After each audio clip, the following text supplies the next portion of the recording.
ஐயா வணக்கம். நல்லா இருக்கிறாங்க. தமிழ்நாட்டு அரசியல் இப்போது எப்படி இருக்கிறது? தவக ஆட்சி அமைந்த பிறகு அண்மை காலமாக நடப்பதை நீங்கள் பார்த்திருப்பீர்கள். என்ன நடக்கிறது தமிழ்நாட்டில்? வெறும் கவர்ச்சியினால் இவர்கள் வாக்களித்தார்கள் என்று நான் கருதவில்லை.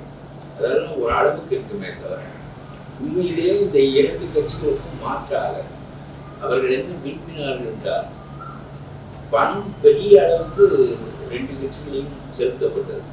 ஆனால் பணத்தை அவர்கள் பொருட்படுத்தவில்லை, ஜாதியை பொருட்படுத்தவில்லை, மதத்தை பொருட்படுத்தவில்லை. அவருடைய வேட்பாளர்களிலேயே 50 விழுக்காடு வேட்பாளர்கள் தாழ்த்தப்பட்டார்கள். பொது தொகுதியில் நின்று எல்லாரும் வந்தார்கள் என்பது அவர்கள் சொல்கின்ற மாவட்ட போய் ஒருவர் மட்டும் நிறுத்தப்பட்டிருக்கிறார் பொது தொகுதியில், அவர் தோற்று விட்டார். அது வேறு. அதனால் ஒன்றும் குற்றமில்லை. அதனால் திருமாவளவனெல்லாம் கட்சி இங்கே வந்து நடத்த வேண்டும், அவரால் நடத்த முடியவில்லை. தாழ்த்தப்பட்டவர்களுக்காக வைக்கப்பட்ட கட்சியை தாழ்த்தப்பட்டவர்கள் புறந்தள்ளிவிட்டார்கள். வேலை பற்றி பேசாத மனிதருக்கு கூட்டணி கட்சி தான் அவருடைய பெரிய கவலை என்றால் பிறகு அந்த மக்கள் வேறொரு மனிதரோடு போகிறார்கள். அப்படி பெரிய வெற்றி. ஆனால் பணத்தினுடைய செல்வாக்கு இல்லாத வெற்றி என்று நான் ரொம்ப தொடக்க காலத்திலே காங்கிரஸில் ரொம்ப காசெல்லாம் கொடுக்க மாட்டார். காளை மாட்டு பேட்டிக்கு சுதந்திரம் வாங்கி தந்த மகாத்மா காந்திக்கு ஜெய, நேருக்கு ஜெய இந்த காலம். மறுபடியும் காங்கிரஸுக்கு கொஞ்சம் பணம் வந்தது. ஆனால் பணத்தினுடைய செல்வாக்கே இல்லாமல் பெரிய வெற்றியை அவர்கள் பெற்றிருக்கிறார்கள் என்றால் உண்மையிலே இதற்கான காரணத்தை ஸ்டாலினால் மற்றவர்களால் கண்டறிய முடியவில்லை.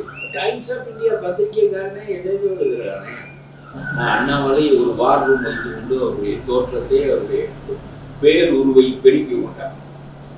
என்ன புதிய செய்தி அவர் வழங்கினார் நாட்டுக்கு? ஒன்றும் கிடையாது. உதயநிதி முதலமைச்சரும் பார்த்து படிக்கிறவர், அவருக்கும் என்ன நடக்கிறது நாட்டில் என்று எழுதி கொடுக்கிறவன், வசனகர்த்தாக்கள் எழுதி கொடுக்கிறார்கள். ஆகவே குதிரை பேரம் நடத்துகிற ஆட்சி இல்லை, இது குதிரை வேகத்தில் செல்கின்ற ஆட்சி, குதிரை வேகத்தில் குதிரை பேரம் நடத்துகின்ற ஆட்சி. அப்படிதான் சொல்ல வேண்டும். அதை விட்டு அவரும் பார்த்து படிக்கிறவராக இருக்கிறார். உதயநிதி பார்த்து ரெண்டு பேரும் தாளாக அடுத்தவருக்கு இங்கே கேஎன் நேருக்கு வேலை இந்த தாளை வாங்கி அடுக்கி வைப்பது. இது என்ன? இது ஒரு என்ன பேச போகிறோம் என்கின்ற கருத்தை வாங்கி பேசுவதற்கு அவர் கருணாநிதி சின்ன குறிப்பு தான் வைத்திருப்பார். எதுவும் விட்டு போய்விடக்கூடாது என்று கேட்டார்.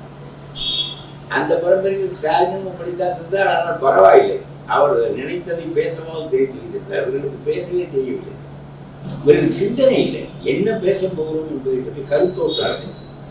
ஆகவே ரொம்ப பொக்கையாக இருக்கிறது புதிய தலைப்பு. அது ஒரு பக்கம் இருக்கட்டும். இன்னொரு பக்கம் இந்த மாற்றத்தை மக்கள் விரும்பியதற்கு காரணம் 50 ஆண்டு காலமாக நடந்த ஆட்சியின் குழுக்கள், கான்ட்ராக்டுகள், குத்தகைகள், கல்குவாரிகள் அழிக்கப்பட்டவை, மலைகள் அழிக்கப்பட்டன, ஆறுகள் அழிக்கப்பட்டன, காடுகள் அழிக்கப்பட்டன. அத்தனை இயற்கை வளங்களெல்லாம் அழிக்கப்பட்டு இவர்கள் தான் சொல்லினார்கள். மலைகளெல்லாம் தரைமட்டமாக்கினார்.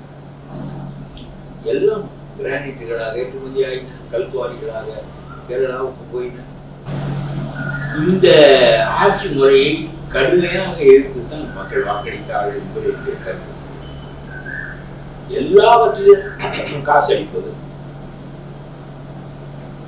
40 அடி ரோடை 30 அடி ரோடாக போடுவது, 2 இன்ச்சுக்கு 1 இன்ச்சு ஜல்லிக்கு காசளிப்பான் நான் பார்த்துக்கிறேன். 2 இன்ச்சு போட வேண்டும், 1 இன்ச்சு போட்டு விட்டு அந்த காசை மந்திரியும் அடிப்பான், புத்தகதாரனும் அடிப்பான். இது 10 அடி ரோடே போடாமல் அடித்தார். 3 கிலோமீட்டர் தூரத்துக்கு. இவையெல்லாம் வெளிப்படையாக வந்தன. இவற்றின் மீது வழக்குகள் பதியப்பட வேண்டும் என்றால் ஸ்டாலின் தன்னுடைய ஆட்சி அதிகாரத்தை வைத்துக் கொண்டு பதிய விடவில்லை. ஆகவே ஒவ்வொருவரும் ஒரு ஊத்தியம் இல்லாமல் எப்படி வெற்றி பெற்றார்? எங்கே நாம் தோற்றோம்? பணம் கொடுப்பதில் தோற்றோமா? நாம் இலவசங்கள் கொடுப்பதில் தோற்றோமா? வேறு இதில் தோற்றோம் என்று ஆராய்கிறாரே. நான் கேட்கிறேன்,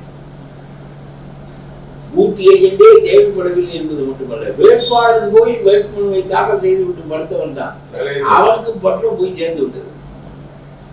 அந்த வேட்பாளனுக்கும் பொட்டலம் போய் சேர்ந்து விட்டது. அவன் காலாட்டி கொண்டு படுத்திருந்தான். பரவாயில்லை, நம்ம ஏதோ தாவேக்காரர் சேர்ந்ததுக்காக கொஞ்சம் வசதி வந்திருக்கிறது என்றுதான் படுத்திருந்தான். அவனை தூக்கி கொண்டு வந்து அவனை எம்எல்ஏயாக ஆக்கி மந்திரியாகவும் ஆக்கி விட்டார்கள் மக்கள் என்று சொன்னால், அவர்களுக்கு யாரை தோற்கடிக்க வேண்டும் என்பதிலே தான் குறிப்பிட்டிருந்தது தவிர யார் வெற்றி பெற வேண்டும் என்பதிலே எப்பொழுதும் மக்களுடைய தன்மை அதுதான். ஆகவே திமுக தோற்கடிக்கப்பட வேண்டும் என்று குறியாக இருந்தார்கள். அதற்கு வழக்கமான மாற்றி விட்டு வேறு இடத்துக்கு வந்தாங்க. திமுகவுக்கு வழக்கமான மாற்று அதிமுகவுக்கு வழக்கமான மாற்று திமுக என்கிற போக்கை மாற்றி இதுதானே காலமெல்லாம் நடந்தது. மறுபடியும் இவர்களும் அது மாதிரி தானே ஆட்சி செய்கிறார்கள் என்பது போல் அவர்கள் எண்ணி இவர்கள் என்ன செய்வார்கள் என்பது இனிமேல் தான் தெரியும். ஆனாலும் கூட ஒரு புதிய மனிதனுக்கு அவனுக்கு என்ன கொள்கை பேச தெரிந்தது, அவனுக்கு என்ன கோட்பாடு இருந்தது, எதிரே சும்மா அந்த பிஜேபியினுடைய கொள்கை எதிரி அவன் ஏதோ ஒன்று சொல்லிக் கொண்டிருந்தாரே தவிர எப்படி ஒரு பெரிய கொள்கை எதிரியாக நாட்டுக்கு பெரிய தீங்காக பிஜேபி அமைந்தது என்று இன்றைக்கு ஒரு விளக்கியதிலே அவரால் பண்ண முடியாது. மத்திய அரசாங்கத்தையெல்லாம் எதிர்க்கக்கூடிய ஆட்கள் அவருக்கு கிடையாது. ஆனால் 234 இடங்களிலும் ஆட்களை நிறுத்த முடிகிறது என்று சொன்னால் அவரால் ஆட்சி அமைக்க முடியும். ஒரு தடவை அவனுக்கு ஆள தெரிகிறதோ தெரியவில்லையோ உட்கார வைத்து பாருங்க. முதலில் வேண்டாதவன் யார், அகற்றப்பட வேண்டும், who is to be removed, அதான் ஃபர்ஸ்ட் திங்கிங். ஆகவே ஸ்டாலின் அகற்றப்பட்டார். வழக்கமான மாற்றை அவர்கள் ஒதுக்கிவிட்டார்கள். மூன்றாவதாக வேறொரு கட்சி வந்தது. நீ திருச்சிக்கு போகிற முதல் முறையாக பேசுகிறாய், ஏன் என்று திருவிழாவில் காணாமல் போன பிள்ளையாட்டம் இருக்கிறாய் என்று சட்டமன்றத்தில் அவர் முடிவு எனக்கு ரொம்ப பாவமாக இருக்கும். அப்படி இருப்பார். என்னன்னா திருவிழாவில் காணாமல் போன பிள்ளை திருட்டு முடிக்குமே அது மாதிரி ஒரு முடித்து கொண்டிருக்கிறார் முதலமைச்சர். ஏனென்றால் எதிர்கட்சி தலைவர் பேசிவிட்டார். ஆளுங்கட்சிக்கு எழுதி தர வேண்டியவன் கொஞ்சம் சுணக்கம். அதனால இவருடைய பேச்சு சுணக்கம். இது என்ன, இது வசனமாகவே இருக்கிறது. என்ன வசனமாக? இப்ப நீங்க தேவநாயக பாவனார் அவர்களோட பழகி வந்தீங்க, பல அம்மா முதலமைச்சர்களை பார்த்துருக்கீங்க. ஒரு முதலமைச்சர் அவர் என்ன சொல்றாரு, நான் என்ன ஐட்டமா அல்லது என் வாயில வருது என்றெல்லாம் பேசுறாரு. நீங்க சொன்னது போல கருத்துருவாக்கம் இல்லை, கருத்து அவர் செய்தித்தாள் படிக்கிற பழக்கமே இருப்பதாக எனக்கு தெரியவில்லை. செய்தித்தாள் படிக்கின்ற பழக்கம் இல்லை, புத்தகம் படிக்கின்ற பழக்கம் இல்லை. ரெண்டாவது, நீ ரொம்ப காலம் சென்று திருச்சிக்கு போகிற, திருச்சியிலுக்கு என்ன பேச வேண்டும், அரசின் திட்டங்களை பற்றி பேச வேண்டும். அதை விட்டு எனக்கு என்றைக்கும் எதிரி திமுக, அது அடிபட்ட பாம்பு கீழே கிடக்கிறது. அதை பற்றி உனக்கு என்ன பேச்சிருக்கிறது? மக்கள் சீறிக்கொண்டிருக்கின்ற காலத்தில் பேசியதாவது சரியானது.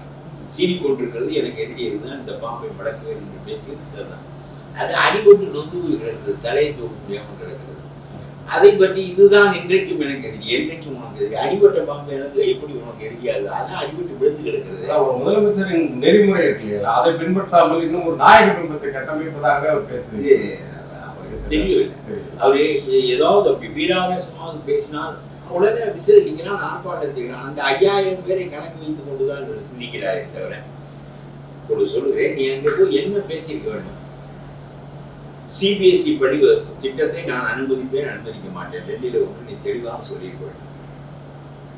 ரெண்டாவது, மேகதாது பிரச்சனை இருக்குல்லைங்க, மேகதாது பிரச்சனை தான் பெரிய பிரச்சனை. அது இந்த ஸ்டாலினும் இந்த கடமாணித்தனம் செய்தார். காங்கிரஸோடு சேர்ந்து கொள்கிற போது மேகதாதுவை நீ கட்டக்கூடாது என்று காங்கிரஸ்காரர்கள் நேரடியாக பேசுவதில்லை. ஏவா நீ நானும் கூட்டணி, நீ அங்கே கட்டினால் இங்கே என்னுடைய மக்கள் பாதிக்கப்படுவார்கள், இல்லாவிட்டால் உன்னோடு எனக்கு கூட்டு வேண்டும் என்று பேச மாட்டார். கூட்டு வேண்டும், அவங்களுடைய 5% வாக்கு வேண்டும், அது தென் மாவட்டங்களில் ஒரு பகுதியில் அதை நிரப்புவதற்கு நமக்கு பயன்படும். அதனால சுப்ரீம் கோர்ட்டுக்கு போவார். சுப்ரீம் கோர்ட் உனக்கு வேற வேலை இல்லையா, இங்கேயே வந்து கதையை தேட்டுகிறார். எதை எடுத்தாலும் உங்களுடைய ஊரில் ஒரு நாய் அத்துமீறி ஒருவரை கடித்து விட்டால் சுப்ரீம் கோர்ட் வருவீர்கள், உங்களுக்கு வேற பிழைப்பே இல்லையா என்று கேட்டு அவர்கள் அனுப்பினார். எக்ஸ்பர்ட்ஸ்ட போ, மாட்டு கமிஷனிடம் போ, அங்கே போய் உங்களுடைய வழக்கை சொல்லு, நான் எப்படி இதை முடிவு செய்ய முடியும் என்று கேட்ட பிறகு இது ஸ்டாலின் 2 ஆண்டுகள் கடத்தி இருக்கிறார். மேகதாதுவை பற்றி 2 ஆண்டுகள் கடத்தி நீ கடைசியில இப்பொழுது நீனும் அதை பற்றி பேச காங்கிரஸ் உன்னோடு கூட்டு பேச மாட்டேன். நான் சொல்லுகிறேன், இந்த தமிழ்நாட்டை பாலைவனமாக்குகின்ற ஒரு ஆட்சியினுடைய தன்மை, ஒரு நதிநீர் கொள்கையை வகுக்க வேண்டுமா இல்லையா? பிஜேபி, காங்கிரஸ், கம்யூனிஸ்ட் 3 பேரும் தேசிய கட்சிகள், நேஷனல் பார்ட்டிஸ். அவர்களுக்கு ஏன் ஒரு நதிநீர் கொள்கை இல்லை? முல்லை பெரியாறில் அணையை ஏற்கக்கூடாது என்று சொல்லுகிறார் சிபிஎம் அரசு. ஏற்று நம்மோடு சேர்ந்து கத்துக்கிறாங்க. அங்கே போய் கத்த மாட்டாங்க, கேரளாவில் போய் கத்து, செங்கோடியை பிடித்து கொண்டு கட்டு. எதற்காக நாம் ஒரு தேசிய கட்சி, எதற்கு இன்னொரு நாட்டினுடைய நீர் வளத்தை பறிக்க நினைக்கிறாய் என்று அங்கு போய் கேட்க மாட்டாங்க. இவர் காங்கிரஸ்காரன் கர்நாடகத்தில் போய் போராட மாட்டாங்க, நம்மோடு சேர்ந்து கொண்டு கத்துவாங்க. அதே மாதிரி தான் பிஜேபி காரன்.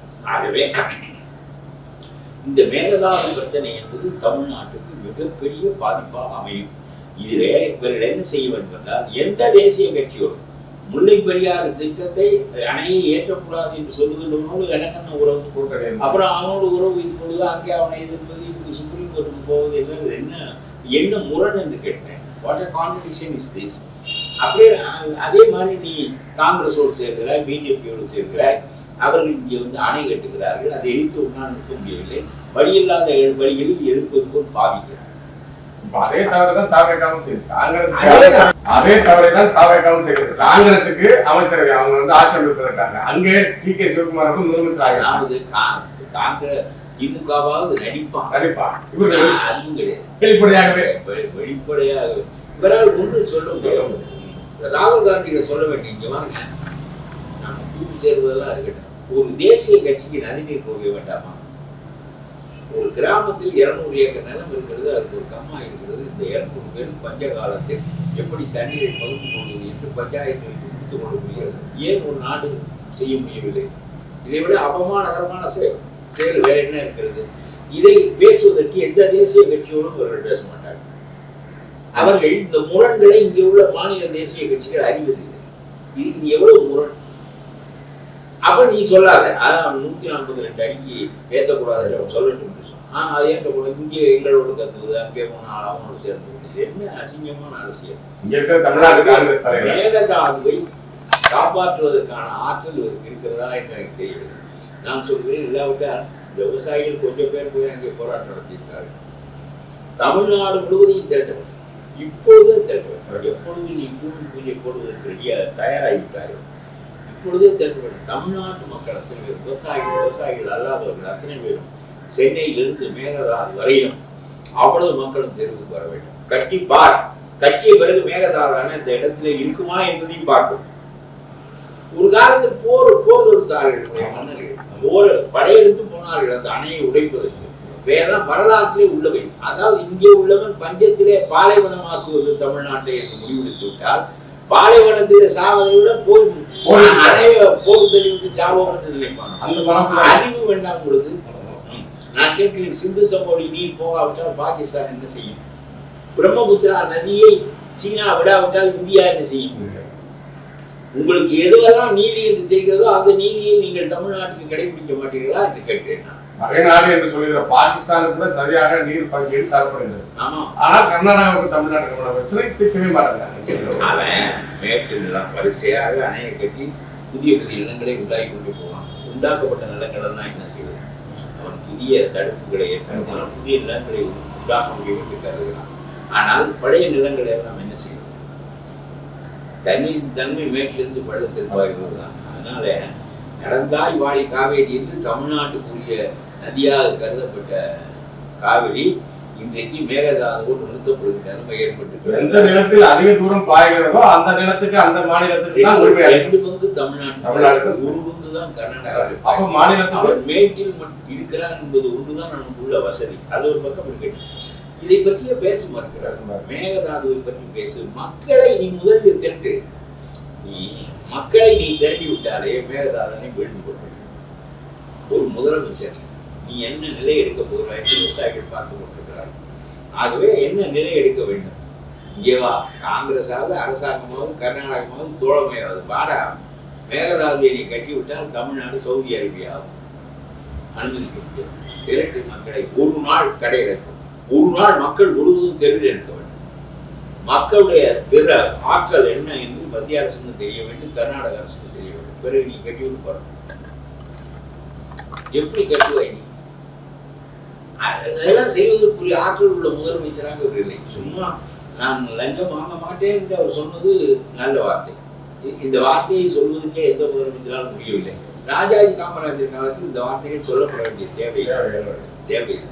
அதாவது கற்பு ரொம்ப கெட்டு போன பிறகுதான் நான் பத்தினியாக இருப்பேன் என்பதை சொல்ல வேண்டும் தவிர, இயற்கையாக கற்பு இருக்கின்ற நாட்டில் நாங்கள் பத்தினியாகத்தான் இருப்போம் என்று யாரும் சபதம் மேற்கொள்வதில்லை. அதனாலே இவர் அப்படி சொன்னதே இந்த நாடு கெட்டு போனதற்கான அடையாளம் தான். கெட்டு போன நாட்டிலே இவர் அப்படி ஒரு வாக்குறுதியை கொடுத்தார் என்பது பாராட்டத்தக்கது. நான் சொல்கிறேன், இப்பொழுது என்ன செய்ய வேண்டும்? மின்சாரத்துறையில்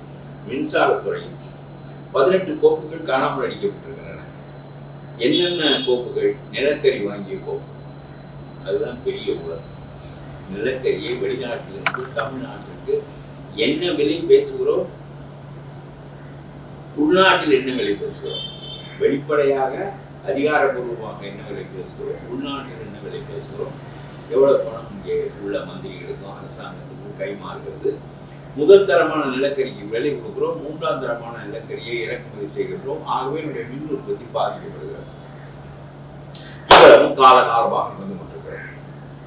இவ்வளவும் காலகாலமாக நடந்து கொண்டிருக்கிறது. தங்கமணி காலத்தில் இது பேசப்பட்ட புகார் தான். சரி, இப்பொழுது புதிய அமைச்சரவை வந்தவுடன் நடவடிக்கைக்கு வந்து விடுமோ என்று கருதி அவர்கள் 18 கோப்புகளை நிலக்கரி கொள்கைகள் கோப்பிலிருந்து யார் யாருக்கு புத்தகை கொடுக்கப்பட்டது, யார் யார் என்னென்ன அளவுக்கு புத்தகை எடுத்தார்கள், என்னென்ன வேலைகளை மேற்கொண்டார்கள், என்னென்ன பொருட்கள் வாங்கப்பட்டன, யாரோடு ஒப்பந்தம் செய்யப்பட்டது, அத்தனை கோப்புகளையும் அழித்து திருடிவிட்டார்கள். அவர்கள் வைத்திருப்பார்கள், திருடிவிட்டார்கள். திருடியவன் யார்? சாதாரண கிளார்க் திருட மாட்டான். ஏனென்றால் நிலக்கரி வாங்கியதில் அவனுக்கு தொடர்பு கிடையாது.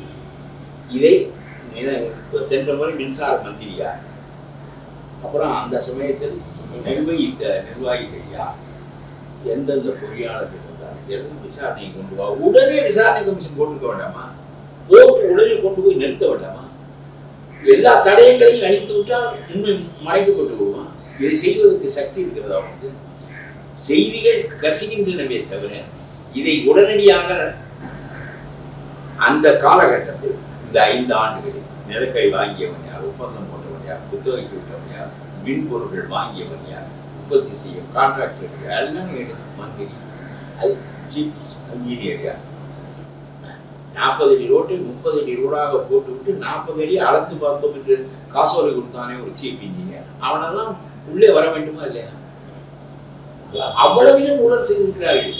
ஏதோ பூத்தி ஏஜென்ட் இல்லாமல் வெற்றி பெற்று விட்டார்கள், சினிமா விசில் அடித்து வெற்றி பெற்று விட்டார்கள் என்று சொன்னால் உங்களுடைய ஊழலுக்கு எதிராக அளிக்கப்பட்ட வாக்கு. இதுக்கு என்ன நீ பெரிய ஆய்வுக்குழு நடத்துகிறாய்?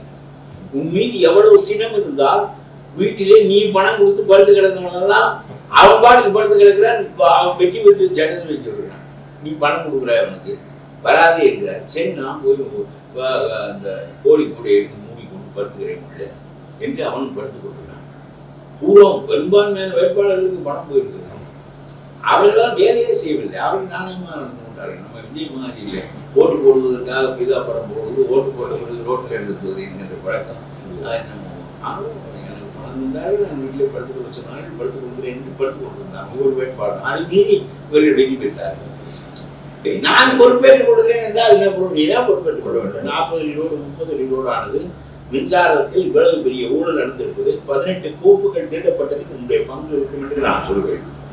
இந்த 18 கோப்புகள், ரகசிய கோப்புகள் அத்தனையும் அழிக்கப்பட்டதில் இது வெளியே வந்துவிடும். இன்னென்ன அமைச்சர்கள் வெளியே வருவார்கள், இன்னென்ன ஊழல்கள் வெளியே வரும் என்று சொல்லி நீ அதிகாரிகளை வைத்துக் கொண்டு அவனும் சம்பந்தப்பட்டவன். நீ எல்லாவற்றையும் அழித்து விட்டாய். இன்னும் உங்களுடைய பழக்கங்கள் போகவில்லை. பிறகு நான் பொறுப்பேற்றுக் கொள்கிறேன், நீ பொறுப்பேற்றுக் கொள்ளாமல் யார் பொறுப்பேற்றுக் கொள்வது? நீங்கள் தானே பணத்தை எந்த நாட்டில் வைப்பது என்று துபாய்க்கும் அங்கேயும் இங்கேயும் அலைந்தீர்கள் என்று உங்களுடைய மந்திரி சொல்றார். குடும்பத்தோடு அழைகிறீர்கள் சொன்னார். உணர வேண்டும். மக்கள் இப்போ உங்களுக்கு பணம் தேவைப்பட்டவங்க நீங்கள் காரணம் சொன்னீர்கள். மக்கள் காசு வாங்குறவர்களாக இருக்கிறார்கள். நான் காசை எங்கே இருந்து கொடுப்பது? அவர்களுக்காக நடத்துகின்ற அரசின் ஒரு பகுதியை திருடி அவர்களுக்கு கொடுக்கிறேன் என்று நீ சொன்னார். அப்புறம் உன்னுடைய குடும்பத்துக்கு சேர்த்த சொத்துக்கள் அளப்பரியவை, அது ஒரு பக்கம் கிடைக்கும். மக்கள் காசு வாங்க மாட்டார்கள் என்று தெளிவாக புலப்படுத்தப்பட்ட பிறகு இனிமேல் எதற்கு நீங்கள் லஞ்சம் வாங்க வேண்டும்? பல ஆயிரம் கோடி ரூபாய் மின்சார இலாக்காவில் நடந்த ஊழலை, அந்த ஊழலுக்கான தடயங்களை அளிக்கிறார்கள். இதிலே திமுகவுடைய பங்கு இருக்கும். திமுக உடந்தையாக இப்பொழுது ஆட்சியிலே அதிகாரத்தில் இருக்கிறவர்கள் இதை ஏன் முன்னால் செய்ய முடியவில்லை? எதை நீ செய்வார்? இதெல்லாம் அதிகாரத்திற்கு இன்னும் 3 மாதம் வேண்டுமா, 6 மாதம் வேண்டுமா? நிதிநிலை அறிக்கைக்கு 1 மாதம் வேண்டும், 2 மாதம் வேண்டும். பிறகு உட்கார்ந்து பணம் ஒதுக்குகின்ற வருவாய் என்ன, செலவு என்ன என்று முடிவு செய்ய வேண்டும். இதில் என்ன இருக்கிறது? உண்டா? எவன் ஊழல் செய்தாலும் மறுநாள் கொண்டு போய் நிறுத்து, மக்களிடம் நிறுத்து, பிறகு நீதிமன்றத்தில் நிறுத்து. எவன் பெரிய சீஃப் இன்ஜினியரை பிடித்து உள்ளே வைத்து ஆடி போய்விடுவான் அத்தனை பேரும். அந்த சீஃப் இன்ஜினியருக்கு தெரியாமல் இவ்வளவு பெரிய களவாடல் எப்படி நடந்திருக்க முடியும்? அவருக்கு பொறுப்பில்லை என்றால் இதற்கு சீஃப் இன்ஜினியராக இருக்கிறார். இதை உன்னால் செய்ய முடியாது. இவ்வளவு பெரிய ஊழல் நடந்திருக்கிறது. இந்த ஊழலுக்கு மறுநாளே அது கசிந்து வெளியே வருகிறது. இனிமேல் எப்படி இது முடியும்? எல்லா கணக்குகளும் அளிக்கப்பட்டிருக்கிறால் அது மறைக்கப்பட்டு தனியார்களிடம் இருக்கின்றன. இதை ஏன் கொண்டு வருவதனால் முடியவில்லை? அவர்களை ஏன் தனி மறுநாளே நிறுத்து. நாடு முழுவதும் பயப்படும். ஒன்று சொல்லுகிறேன், இந்திரா காந்தி எமர்ஜென்சி அறிவித்தார். அறிவித்த மறுநாளில் இந்த ரயில்கள் நேரத்துக்கு ஓடுகின்றன. 10 மணிக்கு அதிகாரிகள் வேலைக்கு வருகிறார்கள். இடை போட்டு கொடுத்தார்கள் என்று சொல்லுவார்கள். நான் இருந்தேன் போது அதை எய்த்து நான் போராடுகின்றவர்கள் இருந்தேன். ஆகவே ரயில்கள் நேரத்துக்கு ஓடுகின்றன. அரசு அலுவலர்கள் நேரத்துக்கு வருகிறார்கள், நேரத்துக்கு வெளியே போகிறார்கள். எல்லாம் ஒரு நாளில் எப்படி நடந்தது? அறிவித்தார், இவையெல்லாம் செய்தித்தாள்களிலே வெளிவந்தன. மறுநாள் பார்த்தால் எல்லாரும் நேரத்துக்கு வருகிறார்கள், நேரத்துக்கு வேலை செய்கிறார்கள், மேசைக்கடியை கைவிடுவதற்கு பயப்படுகிறார்கள். இவ்வளவு ஊடகம் இல்லாத காலத்துல இவ்வளவு ஊடகங்கள் இல்லாத அப்புறம் வடநாடு முழுவதும் வேறு காரணங்களுக்காக இந்திரா காந்தியை தோற்கடித்தது. ஆனால் தமிழ்நாடு அவர் வெற்றி அடைந்தது. ஏனென்றால் இதுபோல் ஒரு அரசு அலுவலகம் நடப்பதையும், ரயில்கள் ஓடுவதையும், காரியங்கள் மக்களுக்கு சுழுவாக நடப்பதையும் மக்கள் பார்த்ததில்லை. அதுபோல நீனும் ஆட்சிக்கு வந்த பிறகு அவர் ஒரு அறிவிப்பு தான் செய்தார். ஆய்வு போனார்கள் அதிகாரிகள். அதுபோல நீனும் 2 பேரை பிடித்து உள்ளே போய் ஒரு சீஃப் இன்ஜினியர் மீது வழக்கு போடும். என்ன அந்த ஃபைலை எல்லாம் பார்த்து பாதுகாப்பு இல்லாமல் தடையங்களே அழித்து விடுவதுன்னு சொன்னால் அப்புறம் பிறகு எப்படி நீங்கள் எல்லாவற்றையும் கண்டுபிடிப்பீர்கள்? ஒரு நாள் சொல்றாங்க அரசு மருத்துவமனையில தான் சட்டமன்ற உறுப்பினர்கள்லாம் சிகிச்சை செய்யணும்னு சொன்ன ஒரு நாள் அறிவிப்பு வருது. அடுத்த நாளே 8000 தனியார் மருத்துவ மனைகள் அதுக்கான அனுமதி கொடுப்பது குறித்து நான் சொல்லுறேன். மருத்துவ நீ இந்த இலவச கடவுள் கொடுப்பதை விடு. நிறைய மருத்துவமனைகள் தாலுகா தோறும் கட்டு முதல்ல, அப்புறம் ஊர் தோறும் கட்டு. அரசு எவனும் தனக்கு மருத்துவத்திற்காக அதுக்கு வேண்டிய கருவிகளை வை, அதுக்கு வேண்டிய நர்ஸுகளை 20,000 நர்ஸுகள் டெம்பரரியாக இருக்கிறார். நீ வந்து என்ன செய்யும்? எதையாவது பற்றி சிந்திக்கிறாங்க. அதை குறித்து பேசவோ இல்லை சிந்திக்கவோ இல்லாதனால்தான் இந்த மாதிரியான பேச்சுகள் ஒன்றுமே கிடையாது. ஒன்றுமே கிடையாது. நான் சிபிஎஸ்இ திட்டத்தை தமிழ்நாடு ஏற்கக்கூடாது. சொல்லு, மாநில உரிமை பற்றி சொல்லுங்க. சொல்லு, மும்மொழி. இன்னொன்று சொல்லுவேன். இப்ப மகாத்மா காந்தி வேலை திட்டம் என்று 100 நாள் வேலை திட்டம் வந்தது. இவருக்கு எதுவும் தெரியவில்லை, எதுவும் சொல்ல பயப்படுகிறார். ஆர்டி சீட்டு கொண்டு வந்தானே இதை ஆட்டுறது. மருமகன், மாமியார், அந்த புதுச்சேரியில் மகன் 1000 கோடி 500 கோடி என்று அள்ளி இழைப்பது. அவ்வளவு பேர் ஏன் எடப்பாடி இவ்வளவு சிரமத்துக்குள்ளானார்? கொள்ளிக்கட்டையார் தலையை சொரிந்து கொண்டார். இந்த லீமாரோஸ்க்கு எதற்காக எம்எல்ஏ இடம் கொடுக்கிறார்? செலவு கட்சிக்கு கொஞ்சம் பணம் கொடுப்பார், கட்சிக்கு தேவையாக இருக்கிறது செலவு செய்ய வேண்டிய கொடுத்தார். கடைசியிலே அந்த அம்மா தானே 25 பேரை தேடி கொண்டு போகிறாங்க. மருமகன் சொல்ல மாமியார் செயல்படுத்த அந்த கட்சியை உடைத்தது லீமாரோஸ் தானே. தமிழ்நாட்டின் அரசியலை அவர்கள் கைக்குள் வைத்துக் கொண்டு எல்லா கட்சியிலும் இருந்து கொண்டு அவர்கள் இந்த வேலையை செய்கிறார். பழிவாங்க. அவங்க உங்களை பத்தி கூட சொல்லியிருக்காங்க. ஆமா, அதெல்லாம் சொல்லிட்டேன். வந்து வழக்கு போட்டு பார்ப்போம். நான் இந்த லாட்டரி சீட்டுக்காரர்களை கள்ளச்சாராயம் காய்ச்சுகிறவன், சாராயம் விற்கிறவன், இந்த டிஆர் பாலு, ஜெகத்ரட்சகன், சின்னம்மா, இவரு சசிகலா, இந்த மாதிரியா இது சாராயம் காய்ச்சுவது ஒரு தொழிலாக கொள்ளுகிறவர்கள், அவமானகரமான தொழிலை செய்கிறவர்கள், மக்களுடைய வயிறறிய அதற்கான தொழிலை செய்து நீங்கள் எவ்வளவு பெரிய கோடீஸ்வரர்களானாலும் நீங்கள் இழிவானவர்கள், மட்டமானவர்கள். மனத்தை விதித்தது போல் உங்களை பற்றி நினைக்கும் போது நான் அருவருத்துக் கொள்கிறேன்.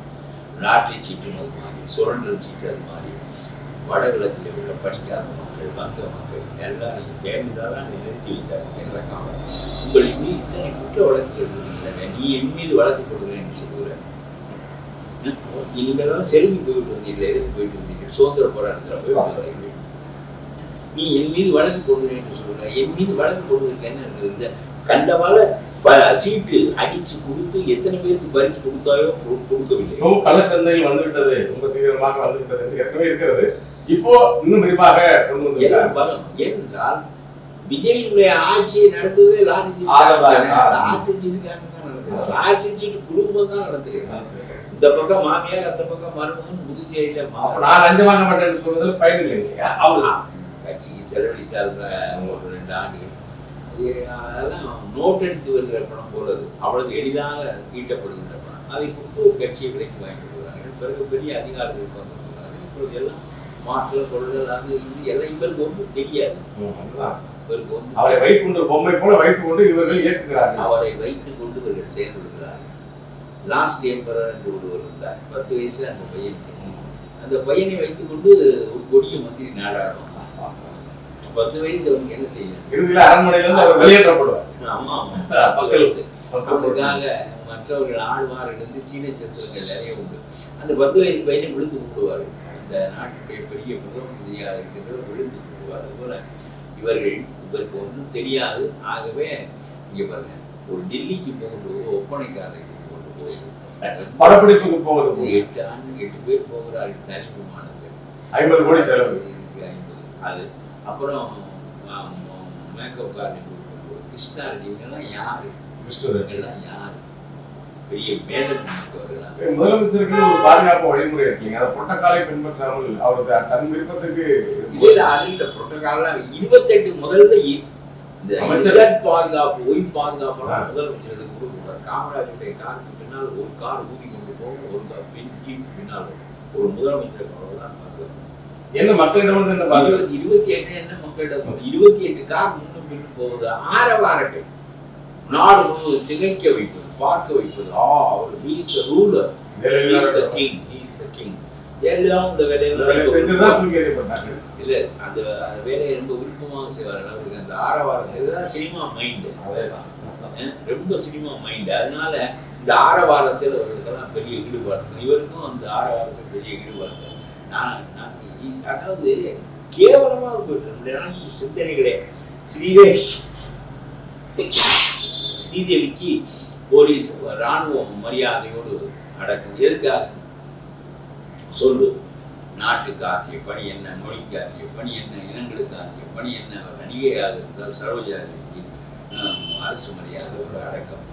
எதற்கு? விஜயகாந்துக்கு. எல்லாருக்கும் சொல்கிறேன், என்ன நீங்கள் ஆட்சியில் இருந்து ஒருவர் போகிறார் என்கின்ற போது செய்கிறார்கள் என்பது எதற்காக? நடிகர்களாக இருந்தார், பாப்புலராக இருந்தார் என்பதற்கு போலீஸ் மரியாதையோடு. போலீஸ்காரனுக்கு வேறு வேலையே கிடையாதா என்று கேட்கிறாங்க. அதுதான் அரசியல். ஆனால் அதற்கு நீ ஏன் வழி இல்லாத வழியை கடைபிடிக்கிறாய்? உனக்கு தான் ஏற்கனவே திமுக முட்டு கொடுத்துதான் இருக்கிறாய். நான் சொல்லுகிறேன், இந்த திமுக அதிமுகவுக்கு முட்டு கொடுப்பது அவ்வளவு அவமானகரமானது என்று சொன்னால் உனக்கு முட்டு கொடுத்தார்களே நல்லதா என்று கேட்கிறேன். நான் அதிமுகவுக்கு முட்டு கொடுத்து அவர்களை ஆட்சிக்கு கொண்டு வர நினைத்தது இழிவானது என்று நீ பேசுகிறாய். திருச்சியில் போய் பேசுகிறாய். 107 பேரை பெற்ற நான் வரக்கூடாது, இவர்கள் வர வேண்டுமா, எடப்பாடி ஆழ்வாராம் இதற்கு முட்டு கொடுப்பாராம் ஸ்டாலின் என்று சொல்லுகிறார். நான் சொல்லுகிறேன், அதில் என்ன குற்றம் இல்லை என்று நான் கருதினேன் என்றால் 47 பேரும் அவனாக ஆளப் போகிறான். திமுகவுக்கு பங்கு கொடுக்க போவதில்லை, மற்றவர்களுக்கு பங்கு கொடுக்க போவதில்லை. ஆகவே தான் நினைக்கிற நல்ல திட்டங்களை நிறைவேற்றி அடுத்த முறை ஆட்சிக்கு வருவதற்கு அவர் முயலலாம், இல்லாவிட்டால் அதோடு அறியலாம். ஆனால் இதிலே திமுகவுக்கும் ஆட்சியில் பங்கு உண்டு என்றால் தான் அது விவாதத்திற்குரியதே தவிர இவர்களாக ஆளுவதற்கு நாயை ஆதரிக்கிறது, ஓனாய் ஆதரிக்கிறது, கழுதை ஆதரிக்கிறது, அதை பற்றி நமக்கு என்ன? ஆழ்வது நாம் தானே. உங்களை ஆதரிக்கிறவர்கள் யார்? அந்த கூட்டணியிலிருந்து வந்தவர்கள் தான். அதானே இப்போ மறுபடியும் திமுக கூட்டணி தானே உண்மையா? திமுக அதிமுகவை ஆதரிக்க கூடாதான் சொல்லுகிறார் திருச்சியிலே போய். ஆனால் இவரை ஆதரிக்கலாம், இந்த கூட்டணிக்காரர்கள் எல்லாம் ஆதரிக்கிறார்கள். அதில் திமுக ஆதரித்தார் என்ன, திமுக சொல்லி கம்யூனிஸ்டுகள் ஆதரித்தார் என்ன? சரி, அவர்களை 4 பேரை கலைத்து விட்டார். இந்த திருமாவளவனுக்கும் அதுக்கும் போட வேண்டியதை போட்டு அவர்களை உள்ளே எடுத்து ஆகாத இந்தியன் முஸ்லீம் லீக் பட்ட பாடு இருக்கிறது. 60 ஆண்டுகளாக விசுவாசம், நேற்றும் இன்றும் நாளையும் நாங்கள் பிறப்படுத்ததிலிருந்து விசுவாசம் என்று சொன்னவர்கள் மந்திரி பதவியை கண்டவர்கள் ஐயோ அதை மோதி தெரித்து ஓடி ஸ்டாலினை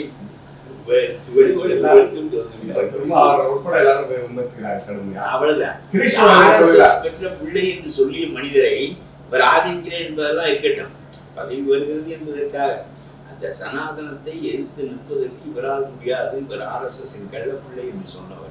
இவரோடு சேர்ந்து இந்த கள்ளப்பிள்ளையோடு சேர்ந்து அந்த கள்ளத்தனத்தை விரிவாக செய்வதற்கு உத்தேசம் வைக்கிறார்கள். அதெல்லாம் கிடக்கட்டும். ஆனால் ஒன்று சொல்லுகிறேன், ஒன்றையும் செய்வதற்குரிய மன உறுதியோ ஆற்றலோ உனக்கு அதை விளங்கிக் கொள்ளுகிற தன்மையும் உனக்கு இல்லை. அதுக்கான நோக்கமே இல்லைங்க. அதை நான் வரிசையாக திரும்ப சொல்கிறேன். இந்த மின்சாரத்துறையில் 18 கோப்புகள் களவாடப்பட்டு விட்டன என்று சொன்னால் உடனடியாக அவர்களின் மீது நடவடிக்கை, அந்த செய்தி வெளிவருகின்ற போதே நடவடிக்கை அரசு எடுக்கிறது என்ற செய்தி சேர்ந்து வர வேண்டும். ஏன் செய்யவில்லை? CBSE திட்டத்தில் முன்மொழி திட்டத்தில் நீ என்ன செய்ய போகிறாய்? நான் சொல்கிறேன், மகாத்மா காந்தி திட்டத்தில் உனக்கு எதுவுமே தெரியவில்லையே. மகாத்மா காந்தி திட்டத்தில் மத்திய அரசாங்கம் 4000 கோடி ரூபாய் நமக்கு தருகிறது. நம்முடைய ஒதுக்கீடு 4000 கோடியே என்னவோ நினைக்கிறேன், 60% படி. நீ ஒரு 40% போட வேண்டும். அதனால் இந்த தமிழ்நாட்டு விவசாய பெருங்குடி மக்களுக்கு தானே இது பயன்பட போகுது. கிராமத்தில் உள்ள விவசாய கூலிகளுக்கு தான் இது பயன்பட போகிறது அந்த பணம். இதை எடப்பாடி ரொம்ப பிரமாதமாக சொன்னார். 100 நாளை 125 நாள் ஆக்கினார். 100 ரூபாய் கொடுத்ததை 60 ரூபாயாக ஆக்கிவிட்டார். ஆனால் 125 நாளைக்கும் 60 ரூபாய் தருகிறேன் என்று அதே தொகையை நிறைவு செய்தார். நீ 40 விழுக்காடு கோடி என்றே சொன்னார்கள் என்றால் உனக்கு அக்கறை இல்லை, இந்த பணத்தை வீணாக்குகிறாய். எல்லாருமாக சேர்ந்து அரசு அதிகாரிகளும் கிராமத்தில் உள்ள மக்களும் கிராம அதிகாரிகளும் சேர்ந்து கொள்ளையடிக்கிறார்கள் இந்த பணத்தை. ஆகவே இந்தியாவிலேயே பெரிய திட்டம் 10 லட்சம் கோடி ரூபாய்க்கு நடக்கிற திட்டம் அந்த திட்டம். அந்த பணத்தை நீங்கள் வீணாக்குகிறீர்கள். நீ 40% போட்டால் தான் நமக்கு பொறுப்பு வரும் என்று மோடி செய்தது சரியான வேலை. இது என்னமோ சிதம்பரம் பெரிய சப்ளை அண்ட் டிமாண்ட் தியரியெல்லாம் வைத்து வாயை குழந்தை கொண்டு பேசினாரோ அவர் தான் இந்த திமுகவில் கொண்டு போய் காங்கிரஸை அடக்கி வைத்ததே அவர் தான். 30,000 போல நான் தனி கட்சி ஆரம்பித்து உங்களோடு இருக்கிறேன், கவலைப்படாதீர்கள், கட்சி உழைத்து கொடுமே என்று அவர் பயந்து தான் அவர்களோடு சேர்ந்தார். அது ஒரு பக்கம் இருக்கட்டும். ஆகவே இந்த திட்டம் 120 நாள் எடப்பாடி என்ன சொன்னார், 125 நாள் திட்டத்தை 150 நாளாக ஸ்டாலின் சொன்னால் 40% கொடுப்பதற்கு எங்களை பணம் இல்லை, நாங்கள் கொடுக்க முடியாது, நீயே எல்லா பணத்தையும் கொடுக்க. எடப்பாடி சொன்னால் 150 நாட்களுக்கு நாங்கள் விரிவு செய்து நடத்துவேன், 125 நாட்களுக்கு அவர்கள் 60% தருவார்கள், மீத நாளைக்கு 100% நான் போட்டு 25 நாட்களையும் சேர்த்து அந்த திட்டத்தை ஏன் நடத்துவேன் என்றால் பயன்பெற போவது தமிழ்நாடு விவசாய கூலிகள். 5 மாதமும் அவர்களுக்கு வேலை கிடைக்கும் என்றால் 2-3 மாதங்கள் விவசாயத்தில் வேலை கிடைக்கும். பிறகு 375 நாள் அவர்கள் நிம்மதியாக இருக்கலாம் என்கின்ற ரொம்ப அதாவது இவர் அவனை சேர்த்து கொண்டாரா இவனை சேர்த்து கொண்டாரா, சசிகலாவை சேர்த்துருந்தால் வெற்றி பெற்று போற. ஓபிஎஸ் திமுகவில் கொண்டு போய் சேர்த்து போற இந்த கட்சி, அவரை சேர்த்துருந்தால் வெற்றி பெற்று போற. இப்படி இவர்களெல்லாம் வெளியே போனாலும் பிறகு வந்து விட்டார்கள். இது நான் சொல்றேன், உட்கட்சி போராட்டத்திலேயே அவர் நைத்து போனார். வாழ்நாள் முழுவதும் உட்கட்சி போராட்டத்திலேயே நைத்து போனார். இந்த நெருக்கடியே விடுங்கள், விட்டு ஒரு புதிய, அதாவது எனக்கு இவர் சொன்ன அந்த 180 நாளைக்கு நான் அந்த திட்டத்தை நிறைவேற்றுவேன் சொன்னபோது தமிழ்நாடு இதற்கு பணம் கொடுக்க வேண்டும் என்று இவர் கேட்கவில்லை. தமிழ்நாட்டு மக்களுக்கு தானே இந்த பணம் பயன்பட போகிறது என்று நினைத்தார். ஆகவே இதை இன்றைக்கு என்ன செய்ய போகிறார் விஜய்? இந்த படிப்பனைகள் எல்லாம் விஜய் எடுத்துக்கொள்ள வேண்டும். ரொம்ப நான் திமுகவை போலதான் அதிமுகவும் ஆண்டார்கள் என்பது உலக அறிந்த செய்தி தான். ஆனாலும் சொல்லுகிறேன், ஒரு குண்டாறு, ஒரு காவிரியாறு, வைகையாறு மூன்றையும் நினைக்கின்ற திட்டத்தை தொடங்கியதற்கு ஒரு பணம் ஒதுக்கி வாய்க்கால் வெட்டி தொடங்கிய வேலை ஸ்டாலின் நிறுத்தி வைத்தார். போய் அவர் தொடங்கியதை நாம் ஏன் செய்ய வேண்டும் நிறுத்தி வைத்தார். பயன்பட போவது விருதுநகர் மக்கள், அருப்புக்கோட்டை மக்கள், புதிய விவசாய நிலங்கள் உருவாகும் என்று அவருக்கு சிந்திக்க முடியும். அப்பதான் திமுக தோற்கடிக்கப்பட்டது 300 விழுக்காடு சரியானது. அதற்கான காரணம் இவர்களுக்கு தெரியும். அது இல்லாமல் பூத் ஏஜென்ட் இல்லாமல் வெற்றி பெற்று விட்டார்கள். இளைஞர் என்ன புதிய கருத்துக்கு எவனும் கருத்து சொல்லுவான், ஒவ்வொருத்தரும் ஒவ்வொன்று சொல்லுகிறான். அது ஒரு ஆள் சொல்லுகிறார், ஒருத்தர் புதிதாக ராஜ்யசபாவுக்கு போயிருக்கிறார், அந்த ஆள் சொல்லுகிறார் இளைஞரிடம் பொறுப்பை ஒப்படைங்கள், பெண்களிடம் ஒப்படைங்கள், உடனே வெற்றி பெற்று. இப்பொழுது எந்த இளைஞர் இல்லை, எந்த பெண் இல்லை, ஊழல் இல்லாமல் இருந்தால் வெற்றி பெற்றுவிடும் என்று சொல்வதற்கு தைரியம் இல்லை இந்த திமுக காரணங்கள். ஏங்க நீங்க தானே தலைமை பீடம், தொடைக்கறியை பெற்றது நீங்கள். எங்களுக்கு சும்மா சந்து வந்து வந்துச்சு, இந்த கணுக்காலில் கொஞ்சம் வெட்டி எங்களுக்கு தந்தீர்கள், வெறும் பிசுக்கு கொண்டு தெரிந்தோம் நாங்கள், முழு கறியையும் அடைத்தது நீங்கள் என்று சொல்வதற்கு திமுகவிலே எவனுக்கு தெம்பில்லையா? அதை விட்டு ஆராய்ச்சி என்ன செய்கிற ஆராய்ச்சி? இது உலகத்திலேயே ஊழலுக்கு எதிரான மாற்றம் என்பது எல்லாருக்கும் தெரியும். ஊழலுக்கான எதிரான மாற்றத்தை கொண்டு செலுத்துகின்ற வல்லமை இவருக்கு இருக்கிறதா இல்லையா என்பதை காலம் சொல்லும். அதுதான் முக்கியம். ஆனால் அவர் செய்ய முடியும் என்றால் நான் சொல்ல மற்றதெல்லாம் அதிகாரி செய்வேன். பழைய கால மன்னர்கள் ராஜராஜ சோழன் ஆட்சியெல்லாம் நெறியான ஆட்சி என்று சொல்லப்பட்டதற்கான அதிகாரிகளே ஒரு இயக்கி அப்படிதான் கேட்கணும். நீங்க சொல்றது போல நீருக்கு வந்து ஒரு கிராம சபைனா கிராம சபை தீர்மானிக்கிற அதிகாரம் இருந்தது, ஒரு ஜனநாயகம் இருந்தது. விஜய்க்கு தமிழை பற்றி தெரியாது, தமிழ் இனத்தை பற்றி தெரியாது, சிந்து சமவெளி நாகரிகம் தெரியாது, சங்க இலக்கியம் என்றால் என்ன என்று தெரியாது, தொல்காப்பியம் தெரியாது, எதுவும் தெரியாது. அவர் வாழ்நாள் முழுவதும் சொகுசாக இருந்து பழக்கப்பட்டு பெரிய பணத்திலே சுகத்திலே மிதந்து பழக்கப்பட்டவரே தவிர அவருக்கு இதெல்லாம் தெரியாது. ஆனால் உங்களுக்கு சொல்லுகிறேன், திமுக தோற்கடிக்கப்பட்டது நியாயம். ஆனால் திராவிட இயக்கங்கள் கொண்ட கொள்கைகள் எல்லாம் புதைக்கப்பட்டு வருமானால் பிறகு இந்தியாவில் பீகாரை போல ஒரு மாநிலமாக தமிழ்நாடு மாறிடும். தனித்தன்மையும் தனி நாகரிகமும் தனி பண்பாடும் தனித்தன்மையான மொழியும் தனித்தன்மையான நாகரிகமும் பண்பாடும் அது வலிமையான முதலமைச்சராக தான் காக்கப்பட முடியும். காமராஜர் செய்த தவறு இந்தி தேசிய மொழி என்ற போது எதுக்காக ஒரு தேசிய மொழியெல்லாம் வேண்டும்? ஆங்கிலத்தால் தான் இந்தியா உருவானது. ஆங்கிலம் வந்த பிறகுதான் விடுதலை இயக்கம் வெற்றி பெற்றது. ஆங்கிலம் வருவதற்கு முன்னால் அசாம்காரனும் தமிழ்நாட்டுக்காரனும் பேச முடியாதவனாக இருந்தான். ஒரியாக்காரனும் பீகார்காரனும் பேச முடியாதவனாக இருந்தான். ஆங்கிலத்தை கொண்டு வந்து புகுத்தினான் வெள்ளைக்காரன். எல்லாருக்கும் ஒரு பொதுமொழி கிடைத்தது. பிறகு ஒருவருக்கொருவர் கருத்து பரிமாற்றம் நடந்தது. ஆக இந்தியா என்ற நாடு உருவாக்கப்பட்டதற்கே வெள்ளைக்காரனும் அவருடைய மொழியும் தான் காரணம். ஆங்கிலம் தான் இந்தியாவை இணைத்தது. ஆங்கிலம் தான் சுதந்திர போராட்டத்தை நடத்தியது. ஆங்கிலம் தான் நாட்டின் மொழியாக இருக்க வேண்டும். அதுதான் இணைப்பு மொழியாக இருந்தால் தான் இந்தியா இணைந்த நாடாக இருக்கும். இல்லாவிட்டால் இருக்காது. இந்தியா ஒன்றாக இருக்க வேண்டும் என்பது எங்களுக்கு உடன்பாடு. தமிழ் தாய் தான் உண்மையானவர். சொல்ல முடியுமா உன்னால்? நீ ஒரு முதலமைச்சர். நான் சொல்லுகிறேன் உனக்கு, நான் ஒரு மனிதன் 2 யோனியில் பிறக்க மாட்டான். ஒரு யோனியில் தான் பிறப்பான். தமிழ் தாய் தான் என்னை பெற்றவன். 2 தாய், பாரத தாய் எங்கிருந்து வருவாள்? எந்த மனிதன் 2 தாய்க்கு பிறந்திருக்கிறான்? நான் கேட்கிறேன். ஆகவே பாரத நாடு உண்டு. தமிழ் தாய் தான் உண்டு. அவனுக்கு ஒரிய தாய், இவனுக்கு வந்த தாய், இவனுக்கு இந்தி தாய் வச்சுக்க. எங்களுக்கு தமிழ் தாய். ஆகவே தமிழ் தாய் வாழ்த்து தான் பாடுவோம். பாரத மாதாவை வாழ்த்து தேசிய கீதம் பாடப்பட வேண்டும் என்பது சரி. அந்த தேசிய கீதத்தில் ரவீந்திரநாத் தாகூர் எழுதினார் பாருங்கள், திராவிட உட்கல வந்தாய். ரொம்ப ரசிப்பேன் நான் அந்த வரியை.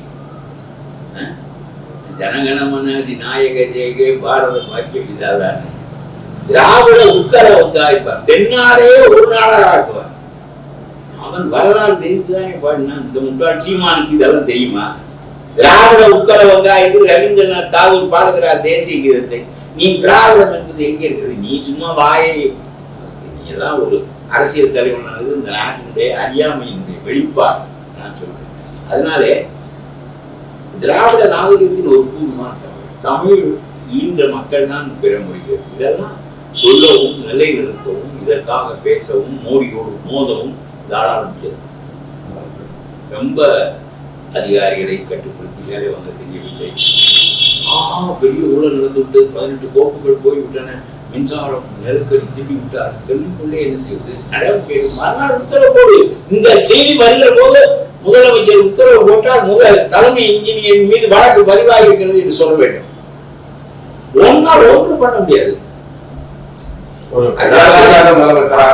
மக்களுடைய நம்பிக்கை மோசம் போக போகுது. மக்கள் பெரிய நம்பிக்கையோடு ஒன்று வாக்களித்தார்கள். அந்த நம்பிக்கை மோசம் போக போகிறது. லாட்டரி கும்பல் இந்த நாட்டை சூறையாட போகிறது. பிறகு நீ போய் மூலையில் உட்கார்ந்து அவ்வளவுதான். ஒரு முறை திமுக வெற்றி பெற்ற போது இந்த வெற்றிக்கு யார் காரணம் என்று கேட்டபோது கருணாநிதி அவர்கள் சொன்னார், ஜெயலலிதா தான் காரணம் இந்த வெற்றிக்கு, திமுகவின் வெற்றிக்கு என்று சொன்னார். அதுபோல இப்ப விஜயின் வெற்றிக்கு இந்த 2 பேரும் திராவிட கட்சிகள் காரணம் என்பதுதான் உங்களுடைய பேச்சிலிருந்து புரிந்து கொள்ள முடிகிறது. இப்ப சோழர்கள் பத்தி எல்லாம் சொன்னீங்க, மன்னர்கள் பத்தி சொன்னீங்க, உலக தமிழர் ஆட்சியின் தலைவராக இருக்கின்ற தெரியாது என்று பேசியிருக்கிறாரு. இது குறித்து என்ன அவர் போய் நின்றசி நெடுமாறன் ஏன் அவர் உட்கார்ந்துக்க வேண்டியதானே, எதுக்கு நின்று கொண்டே இருந்திருக்கிறார் என்று கேட்பார். அதான் அவர் ஒரு ஆய்வாளர், சிந்துவெளி ஆய்வாளர் என்று அவர் சொல்லப்படுகிறார். சரி, அதாவது ஒன்றுமே அடிப்படையே தெரியாதவர்கள் நான் போய் என்ன பேசுவது? அடிப்படையே தெரியாதவர்கள். அவர் ஒரு பெரிய திராவிட ஆய்வாளராக அவர் இவருக்கு என்ன தெரியும்? இந்த முதலமைச்சருக்கு விளக்க வேண்டாமா என்று கேட்கிறேன். தேவதைய பாவனர் பேரே தெரியாது இவருக்கு. அண்ணா அப்படி ஒரு ஆற்றலான மனிதராக இருந்தார். கர்ணன் எல்லாம் தெரியும், ஆனால் கவடான மனிதராக இருந்தார். சூதான மனிதராக, சூழ்ச்சியான மனிதராக இருந்தார் கருணாநிதி. ஆனால் அவருக்கு எல்லாம் தெரியும். ஸ்டாலினுக்கு ஒன்றும் தெரியாது, உதயநிதிக்கு ஓரளவும் தெரியாது.